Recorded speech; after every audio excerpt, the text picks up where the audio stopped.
भोले बाबा का अपमान देखा तो हाथ उठा करके कहने लगी, हे पिताजी, तुमने हमारे पति का अपमान किया है, अब हम लौट करके कैलाश पर्वत पर नहीं जाऊंगी और अपने शरीर को यहीं छोड़ करके अपने प्राणों का अंत कर दूंगी।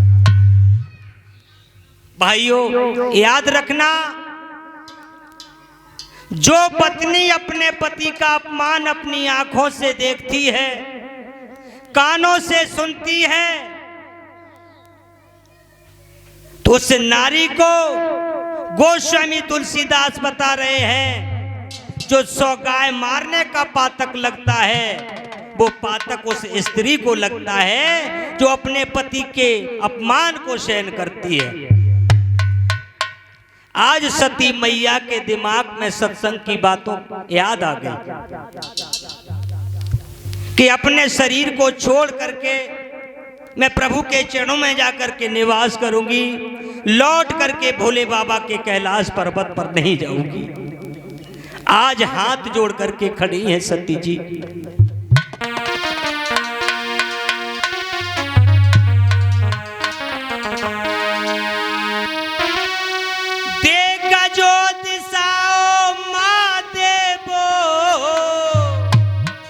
गगन सूर्य साक्षी रहियो, ए पवन देव यदि पहुंच सको तो प्रभु को संदेशा दे आइयो।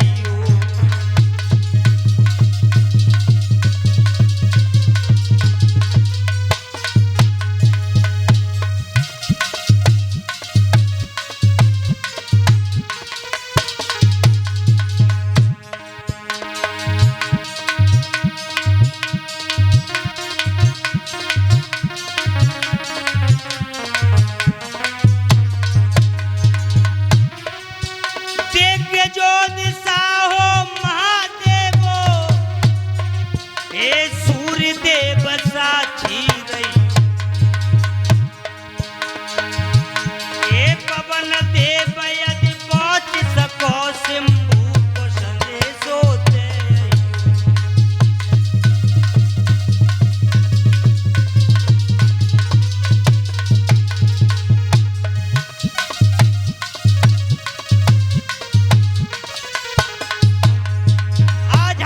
करके सती जी कहने लगी,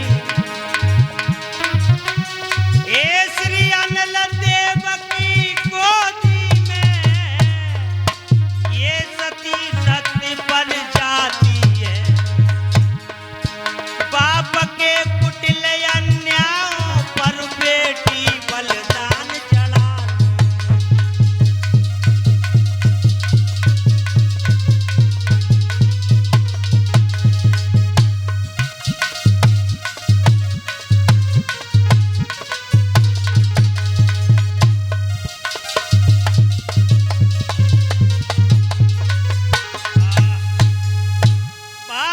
प्रेमी सज्जनों, सती मैया ने ऐसा विचार कर लिया है कि मैं घर की रही न घाट की, ऐसा सोच करके सती मैया ने अपने शरीर में अग्नि को प्रकट कर लिया है।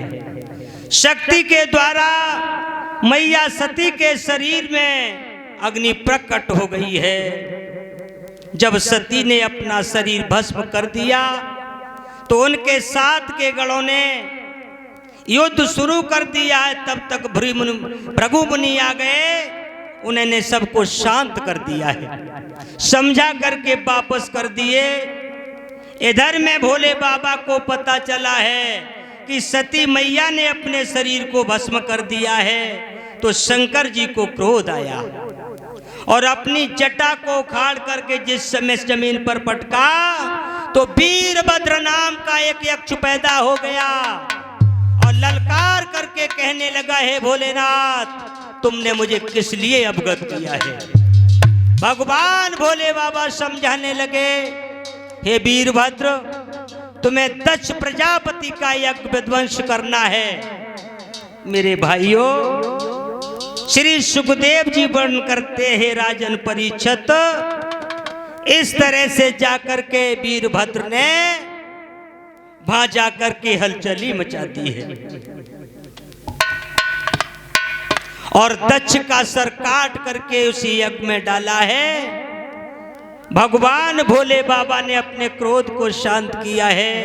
श्री सुखदेव जी बता रहे हैं शौनकादिक ऋषियों को कि आज भोले बाबा ने सती मैया को तो त्यागा ही है और इधर में सती मैया ने जाकर के महाराज हिमांचल के यहां जन्म लिया है। बोलिए गोविंद भगवान की।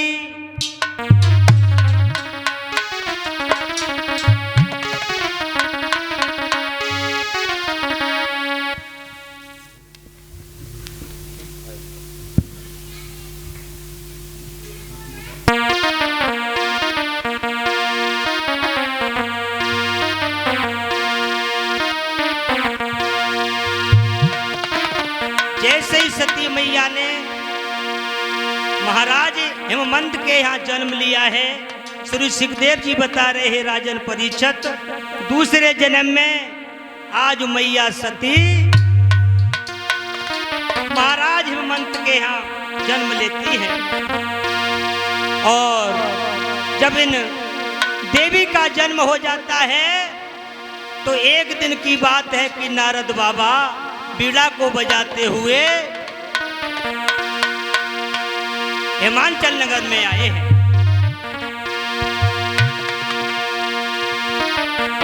और जैसे ही मैना मैया ने देखा तो आज नारद जी को बुलाकर के कहने लगे,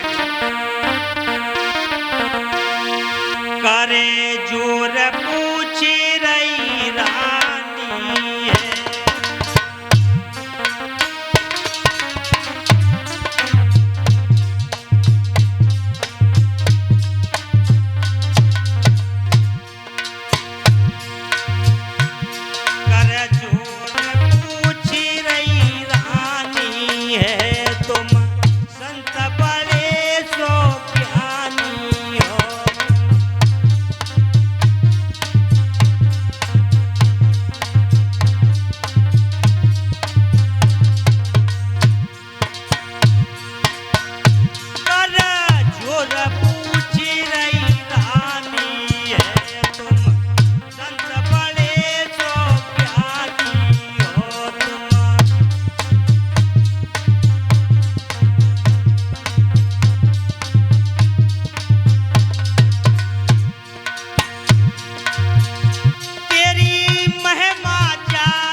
मैनावती ने आज नारद बाबा से पूछने लगी कि हे बाबा, नारद मेरे बेटी का स्वभाव कैसा होगा? तो नारद बाबा कहने लगे, हे देवी, तुम्हारी बेटी की तो हस्तरेखा बड़ी ही सुंदर और पवित्र है। क्या बोले हैं नारद बाबा?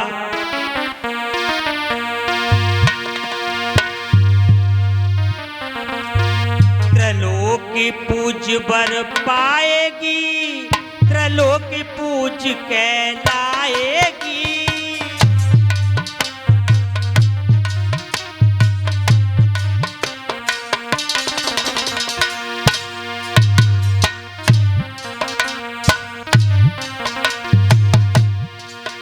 त्रैलोकी पूज बर पाएगी, त्रैलोकी पूज कहलाएगी। पर किसी योगी अब तू जटिल पर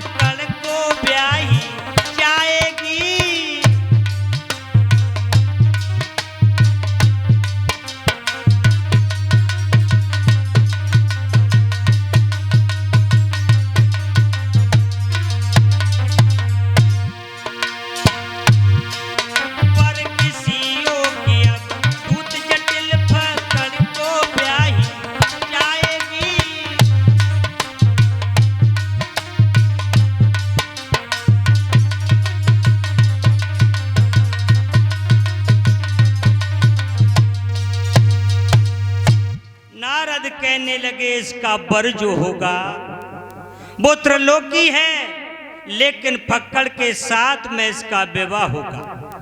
श्री सुखदेव जी कहने लगे हे राजन परीक्षित, इधर तारक नाम का यक्ष पैदा हो गया जो देवताओं को परेशान करता है।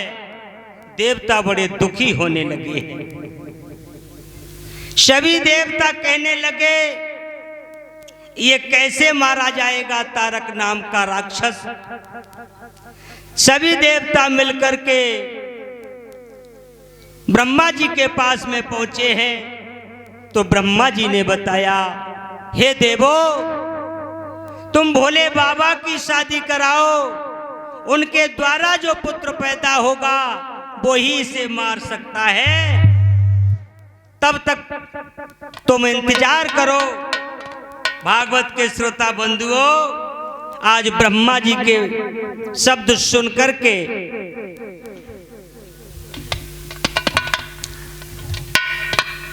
सभी देवताओं ने षड्यंत्र रचाया है कि भगवान भोले बाबा का विवाह किया जाए। भोले बाबा की शादी की तैयारी होने लगी।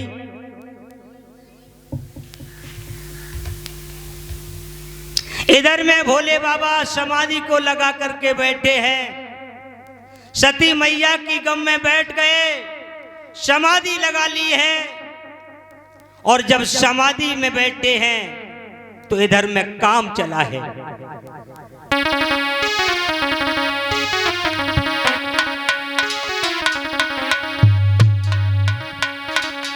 जाने सब माया फैलाई है, जाने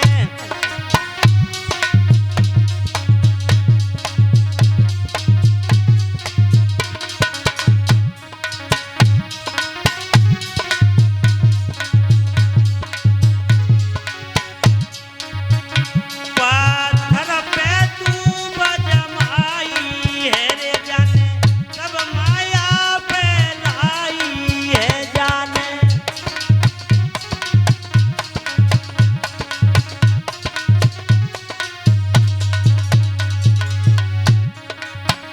जाने मीठी तान सुनाई है भैया,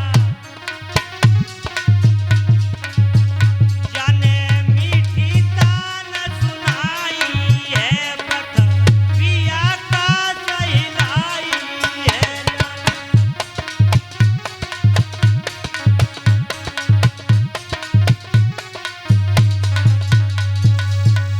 मेरे भैया, कामदेव इतनी जोर से बड़ा है। कैसे बड़ा है सुनो। सिमट तालाब भी बड़े, इधर तालाब भी देव, सिंध की ओर उधर सरता समाती है। योगी वृंद योगी छोड़ी, भोगी अभिलाषी हुए, भोगनी की याद उन्हें आज तड़पाती है। इतनी तेजी से बड़ा है कामदेव।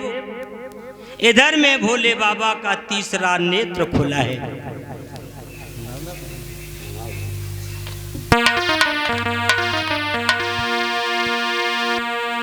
खुला तीसरा नेत्र जब उन नैनों के साथ,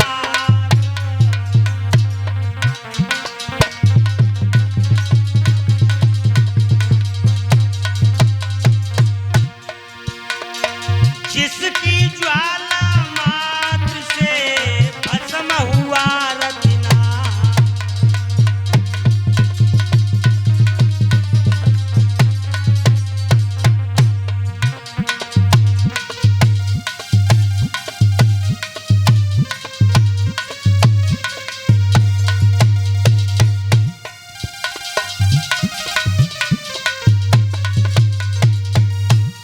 भगवान भोले बाबा ने अपना तीसरा नेत्र खोला और कामदेव के ऊपर जैसे ही दृष्टि डाली है, भस्म हो गया कामदेव। रति घबराने लगी है और रोने लगी। ये क्या हुआ? तो भगवान विष्णु ने कहा तुम चिंता न करो, द्वापर में कृष्ण के नाती अनुरुद्ध तुम्हारे पति बनेंगे। श्री सुखदेव जी कहने लगे, हे राजन परीक्षित, इधर मैं भोले बाबा की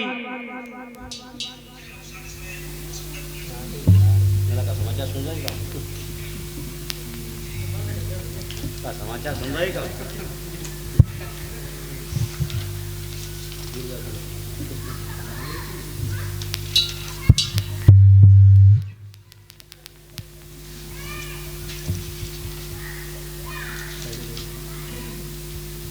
सभी लोग एक भगवान के नाम का कीर्तन बोलो।